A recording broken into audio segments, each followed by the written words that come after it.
ഇപ്പോൾ പി ശശിയുടെ ഇതുമായി ബന്ധപ്പെട്ട പ്രതികരണം വന്നിട്ടുണ്ട്. അതിന്റെ വിശദാംശങ്ങളിലേക്ക്. പരാതി പുറത്തു വന്നിട്ടുണ്ടല്ലോ. എല്ലാ ആശംസകളും. അല്ല, ഒരു പരാതി അൻവർ കൊടുത്തൊരു പരാതി അയാൾ പുറത്തു വിട്ടിട്ടുണ്ട്. എന്ത് പുറത്തു വിട്ടോട്ടെ, പാർട്ടി പറയും, മുഖ്യമന്ത്രിയും പാർട്ടിയും പറഞ്ഞിട്ടുണ്ട്. അതിനപ്പുറത്തൊന്നും എനിക്ക് വ്യക്തിപരമായിട്ട് പറയാനില്ല. താങ്കളെ അറ്റാക്ക് ചെയ്യുന്നതിന്റെ ലക്ഷ്യം എന്താണെന്നാണ് ഉദ്ദേശിക്കുന്നത്? താങ്കളെ അതാ ഞാൻ നിങ്ങളോട് ചോദിക്കുന്നത്, നിങ്ങൾ എന്നെ അറ്റാക്ക് ചെയ്യുന്നതിന്റെ ആവശ്യം എന്താണ്?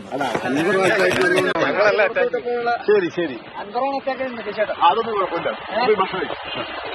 പോയി ഭക്ഷണം കഴിച്ചിട്ട് വേണം. ഭക്ഷണം കഴിച്ചിട്ട് വീട്ടിലേക്ക് വന്നാൽ ഞാൻ വേറൊരു കാരണം കൂടെ അല്ലെങ്കിൽ വേമ അവിടെ പോയി കഴിച്ചിട്ട് ചേട്ടാ ഗുരുതരമായ പിന്നെ കഴിച്ചോളാം. എന്തെങ്കിലും പറയാനുണ്ടോ?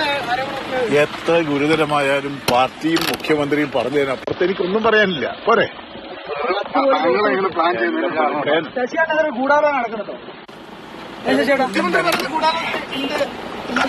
ശശിയാണെന്നൊരു ഒരു ഗൂഢാലോചന നടക്കുന്നുണ്ടോ? പാർട്ടിയും മുഖ്യമന്ത്രിയും പറഞ്ഞതാണ് എനിക്കും പറയാനില്ല. ശരി, ഞാൻ പോട്ടെ. ഓക്കെ, കാണാൻ നമുക്ക് പിന്നെ.